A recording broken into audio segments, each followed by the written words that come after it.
सबसे पहले आपको बताएं कि सुप्रीम कोर्ट ऑफ पाकिस्तान ने स्टेट बैंक को बराह रास्त इलेक्शन कमीशन को फंड्स जारी करने का हुक्म दे दिया है। जराये के मुताबिक इन चेंबर्स समाअत के दौरान 3 रुकनी बेंच ने कायम मकाम गवर्नर स्टेट बैंक को हुक्म दिया कि वो बराह रास्त इलेक्शन कमीशन को फंड्स फराहम करें।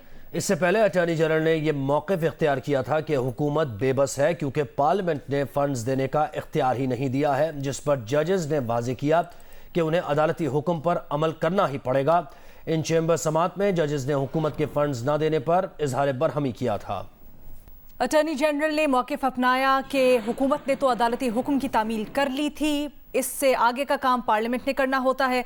इलेक्शन केस की इन चेंबर समाअत के बाद सहाफ़ियों से गुफ्तगू में अटॉर्नी जनरल का मजीद कहना था, उन्होंने हुकूमत की आमदन और खर्च सुप्रीम कोर्ट के सामने रख दिए हैं, अब सुप्रीम कोर्ट ने फैसला करना है कि क्या करना है। अटॉर्नी जनरल सुप्रीम कोर्ट के बाहर मीडिया से गुफ्तगू कर रहे थे।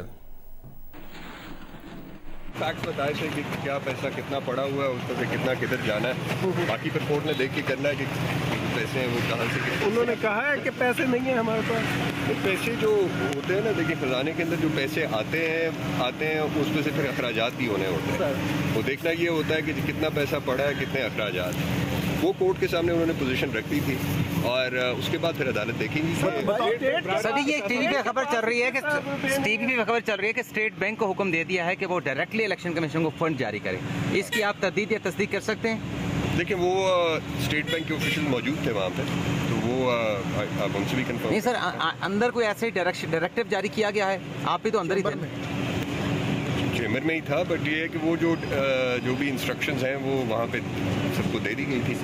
नहीं सर, इंस्ट्रक्शन यही थी कि फंड जारी स्टेट बैंक जो है बराह रास्त जारी करने का कहा गया उसको। आईनी कानूनी तौर पे तो पोजीशन ये है ना कि जो फेडरल कंसोलिडेटेड फंड है उसमें से कोई भी पैसा निकलना है तो वो कौमी असेंबली की अप्रूवल से, ठीक है। तो हुकूमत को भी कोई डायरेक्शन देने के लिए कौमी असेंबली की अप्रूवल चाहिए, और फिर जब हुकूमत के पास वो अप्रूवल आ जाती है तो फिर हुकूमत आगे फर्दर इंस्ट्रक्शंस करती है। अब हुकूमत के पास तो ये अप्रूवल नहीं है ना, वो लीगल पोजीशन तो ये है। बतौर अटॉर्नी जनरल आपको इंतखाबात पंजाब में होते हुए दिखाई दे रहे हैं? नहीं, ये तो मैं कमेंट नहीं कर सकता। हुकूमत तौहीन अदालत का सामना करेगी हुकूमत? तौहीन अदालत किस चीज़ की होनी है?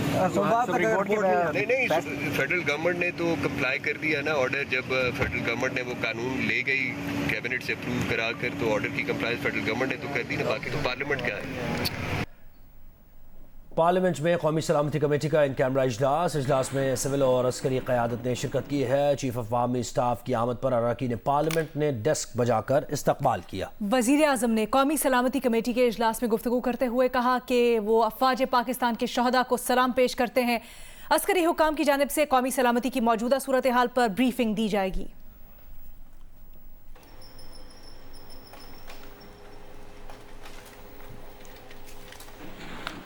और वज़ीर आज़म शहबाज शरीफ की ज़ेर सदारत इत्तेहादी जमातों के रहनुमाओं का इजलास ख़त्म हो गया है। ज़राए का कहना है कि इजलास में इंतखाबात फंड से मुताल्लिक़ सुप्रीम कोर्ट के हुक्म पर गौर किया गया। मज़ीद तफसीलात जानते हैं अपने नुमाइंदे आसिफ बशीर चौधरी से। आसिफ, क्या इजलास से कोई फैसला किया गया?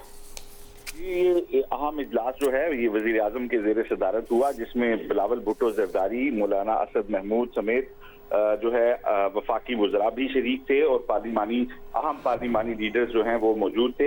इजलास में हुकूमती कानूनी टीम के अरकान भी मौजूद थे और अटॉर्नी जनरल समेत दीगर मुतल्लिका हुकाम जो थे वो इजलास में मौजूद थे।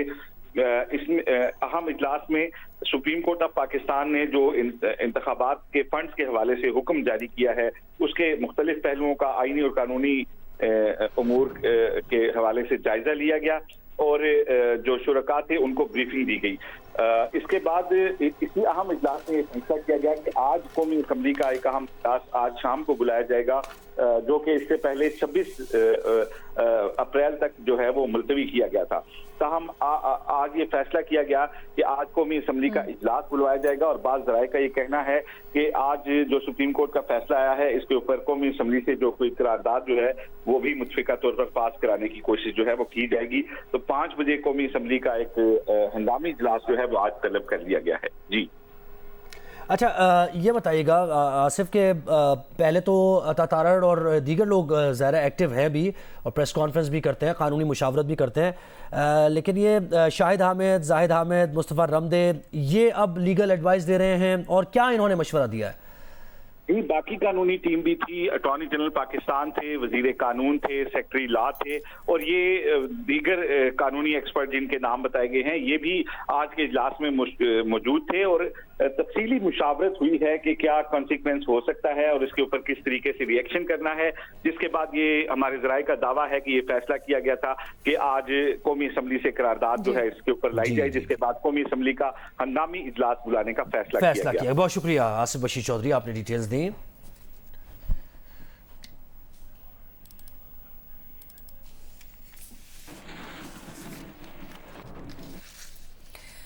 उधर साबिक वजीर आजम शाहिद खाकान अब्बासी कहते हैं कि अगर शहबाज शरीफ तौहीन अदालत केस में नाअहल हुए तो वो वजीर आजम के उम्मीदवार नहीं होंगे। कराची की एहतसाब अदालत के बाहर गुफ्तगू में शाहिद खाकान अब्बासी ने कहा कि हालात ऐसे हो गए हैं कि अब ढूंढने से भी वजीर आजम नहीं मिलेंगे। सुप्रीम कोर्ट में जो कार्रवाई चल रही है, एक तबके की ख्वाहिश भी है और लग भी रहा कि शायद वो पूरा हो जाए। जिस तरह आपने कहा कि बेंच बनती है तो पता चलता है फैसला क्या आएगा।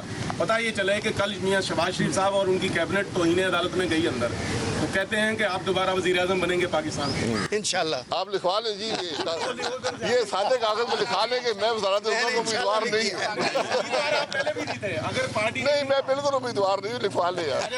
अगर आज आपको वज़ीर आज़म ढूंढने पड़ेंगे या वज़ीर आज़म मिलेगा नहीं आपको। मईशत से मुतल्लिक खबर यह है कि पाकिस्तान और IMF के स्टाफ लेवल मुआहदे में हायल एक और रुकावट दूर हो गई है, क्योंकि मुत्तहिदा अरब अमारात ने IMF को पाकिस्तान को $1 अरब कर्ज देने की यकीन दहानी करवाई है। वज़ारत ख़जाना हुकाम के मुताबिक सऊदी अरब से $2 अरब की फाइनेंसिंग अगले हफ्ते मुतवक्के है। वज़ारत ख़जाना हुकाम का कहना है कि रवां हफ्ते सऊदी अरब से $2 अरब मिलने के बाद IMF की बैरूनी फाइनेंसिंग की शराइत पूरी हो जाएंगी। वज़ीर ख़जाना इसहाक डार ने कहा कि चीन से पाकिस्तान को 2 किस्तों में $1 अरब मौसूल हो चुके हैं। $30 करोड़ आज मिलेंगे।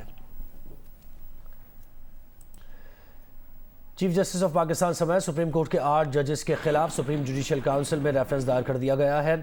मियां गुल दाऊद एडवोकेट के दायर करदा रेफरेंस में कहा गया है कि पार्लियामेंट के बिल की समाअत के लिए 8 रुकनी गैर आइनी बेंच तश्कील दिया गया।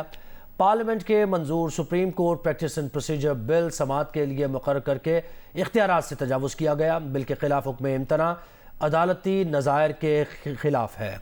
जस्टिस उमर अता बंदियाल के अलावा justice Ijazul Ahsan, justice Munib Akhtar, justice Mazahar Naqvi, justice Mohammad Ali Mazhar, justice Ayesha Malik, justice Hasan Azhar Rizvi और जस्टिस शाहिद वहीद रेफरेंस में बतौर फरीक शामिल हैं। मियां दाऊद एडवोकेट की जानिब से दायर रेफरेंस में आर्टिकल 209 और जजेस कोड ऑफ कॉन्डक्ट की दफ़ा 3 6 और 9 को बुनियाद बनाया गया है।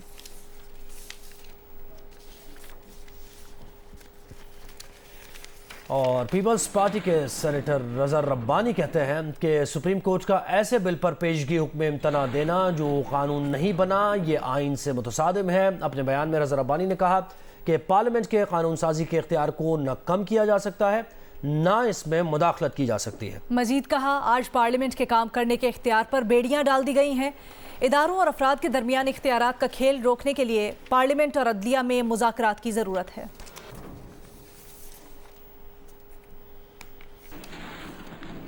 साबिक वज़ीर आज़म शाहिद खाकान अब्बासी कहते हैं कि जज का असल इंसाफ वाला किरदार उन्होंने तैयारा साजिश केस में देखा था। कराची में गुफ्तगू करते हुए शाहिद खाकान ने बताया कि जज रहमत हुसैन जाफरी ने ट्रायल मुकम्मल होने के बाद नवाज शरीफ से पूछा, क्या आपको मुझ पर एतमाद है?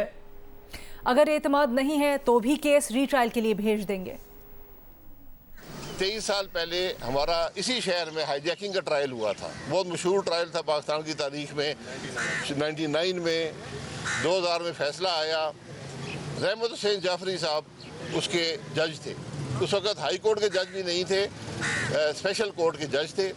हाईजैकिंग ट्रायल था जिसमें मुल्क के वज़ीर आज़म, चीफ मिनिस्टर 2 और 9 लोग उसके अंदर एक्यूज़ थे। 9 एक्यूज़ थे तो कमरे में ले गए। रहमत हुसैन जाफरी साहब बैठे थे, तो मैं जब कमरे में गया तो उन्होंने तमाम एहलकार निकाल दिए कमरे से। तो हम कमरे में 3 लोग रह गए। रहमत हुसैन जाफरी साहब ने कहा कि मियाँ साहब को, मियाँ नवाज शरीफ साहब को, कि अगर आपको मुझ पर एतमाद नहीं है, ट्रायल मुकम्मल हो चुका है, मुझ पर एतमाद नहीं है, मेरे मुंह पे कह दें, मैं अभी केस को रिमांड कर देता हूँ, यानी री ट्रायल हो जाएगा। ये इंसाफ के तकाज़े होते हैं, ये जज का कैरेक्टर होता है जिसकी आज ज़रूरत है।